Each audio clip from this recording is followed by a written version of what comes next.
long time no see. I'm really sorry that the last week or so has been like it was. Basically work was hell and my tooth was hell and I got no sleep and I just couldn't bring myself to sit down and take the 5 minutes it took to make the stupid video.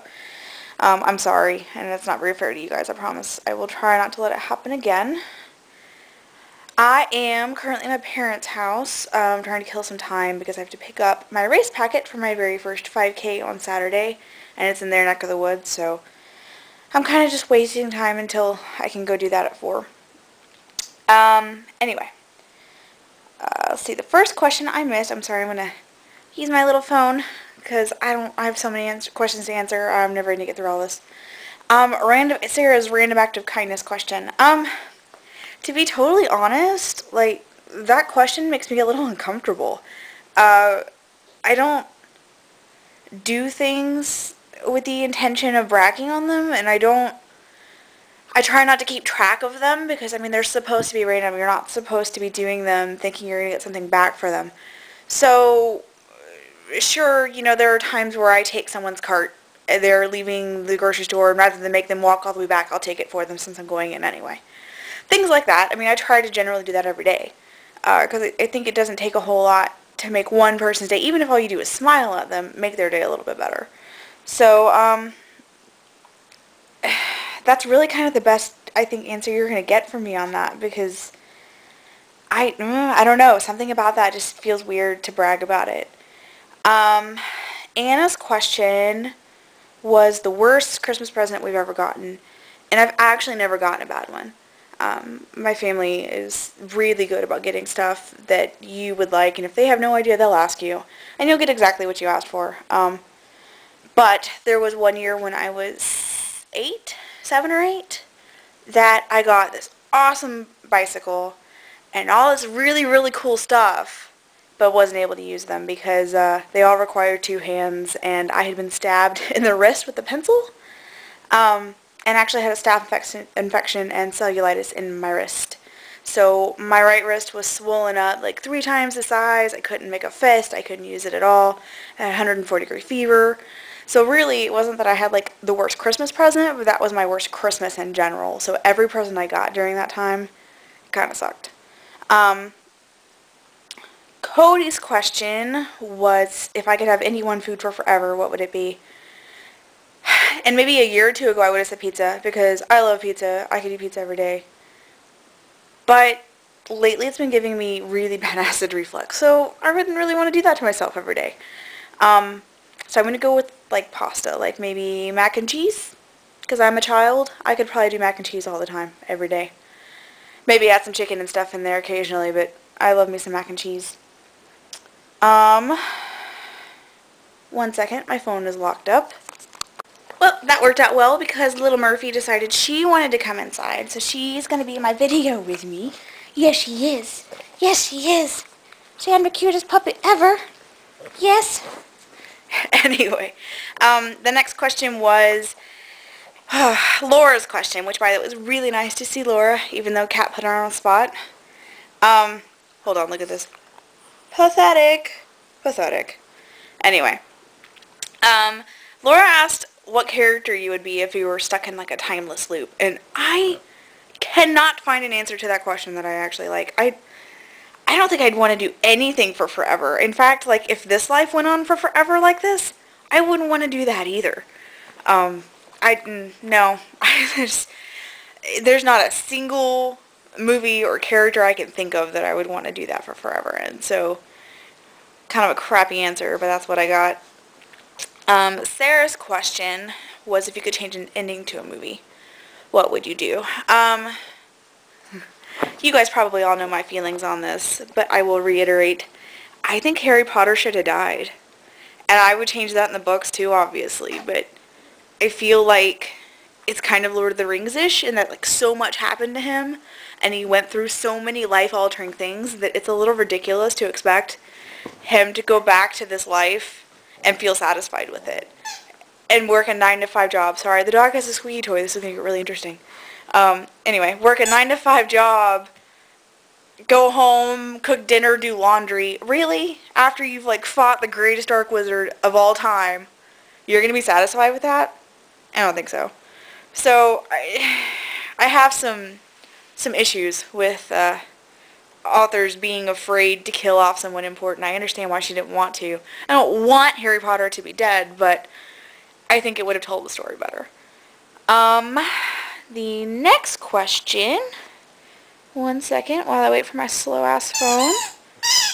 God, sorry. I should have taken that away from her. The first thing on my mind in the morning is usually, oh dear God, why do I have to get up? Especially lately because I've been getting like 3 hours of sleep a night. And so 6 o'clock comes way too freaking early. I don't really have, I mean, it's usually something involving that. Otherwise, it's about work, which sucks, so I'm going to stick with that answer. What I got for Christmas. I think I have officially entered the realm of adulthood, and that my big present from my family was a mattress topper and some new sheets. And I was ridiculously happy about it. My mattress is not comfortable at all. And this thing is like 3 inches of memory foam and 2 inches of a feather topper all combined on top of my mattress. So now it's like double the height, but it's pretty badass. Brandon got a panini press too, which was pretty cool. And we also got 2 tickets to 3 of our Stars game, Dallas Stars, the hockey team. So I will probably record some of those and send you guys some video from that because they're always a really fun time. Let's see here. On a side note, I think Murphy the dog got more presents than anyone else combined. I don't know, here, I'll show you her little pile of toys. Look at that. That's ridiculous. I never got that many toys as a kid. She's a freaking dog. Anyway, 3 goals for 2012. And Kat, I like that you did not call them resolutions because resolutions inevitably get broken. My 3 goals are to work out at least 3 times every week, to lose weight. I'm not going to put a number on that because that stresses me out. I have like 100 pounds to lose, so Kat's 50 in a year sounds nice, but I'd be happy if I could lose 20 to 30. As long as I was healthier, I think that's really what I want.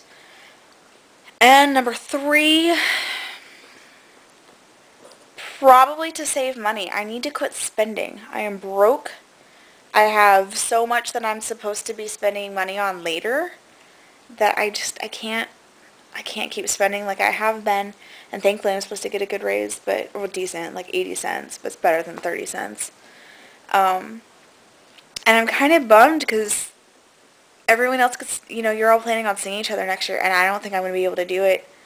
I really wish I could, but Christmas time is crazy at work. I don't feel right putting that on someone else and making them deal with it. It's like a minimum of $700 to go over there, and I just don't have the money, and I don't think I'm going to by then either, and even if I did, I should be saving for other stuff. So if you guys are all over there, I expect Skype chats like every night and lots of cyber hugs so I don't feel left out. But I hope you guys have fun if you all do get to go. Oh, and I forgot to list my own favorite Christmas tradition.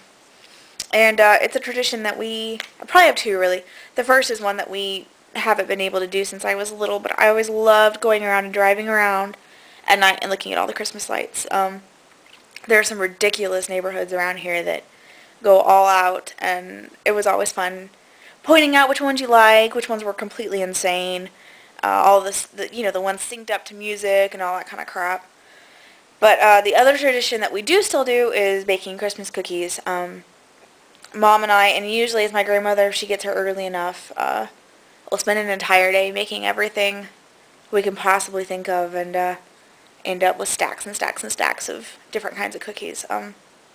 It's always fun, and obviously the cookies are good, but I think the fun part is talking and walking around the kitchen and helping each other and doing all that. It's a fun little ritual.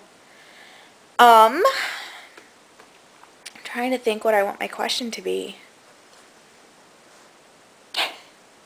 Look at this. She's so stinking cute. I'm so cute.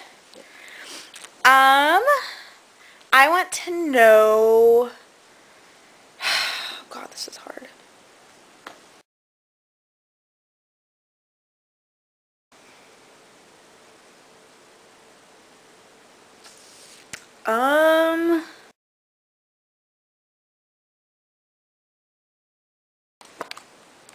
Um, let's go with, I want to know what your first job was, and how old you were, what you thought about it, what you learned from it. My first job was a concessionist at the movie theater. I was 16. In fact, I got the job, I think, 3 days after I turned 16. I went and applied.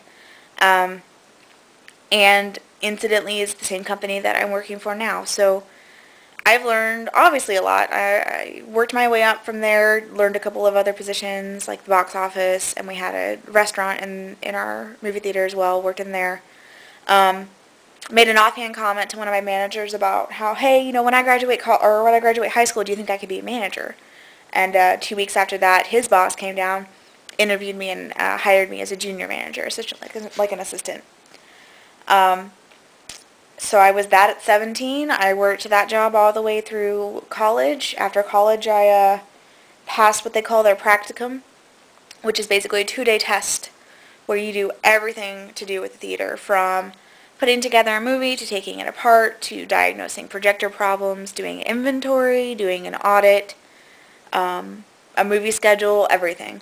And basically at the end of that, depending on your score, which I got a 98.5 on, thank you very much, you are certified to take your own theater and basically be a general manager at a theater. Um,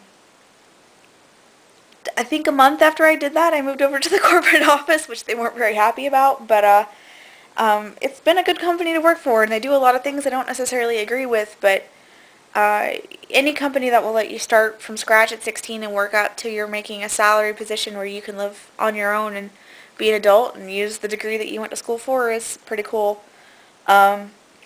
Anyway, I look forward to hearing everybody's answers. Hopefully this thing is not like 20 minutes long, and I will see you guys later. I love you, and I promise I won't do this again.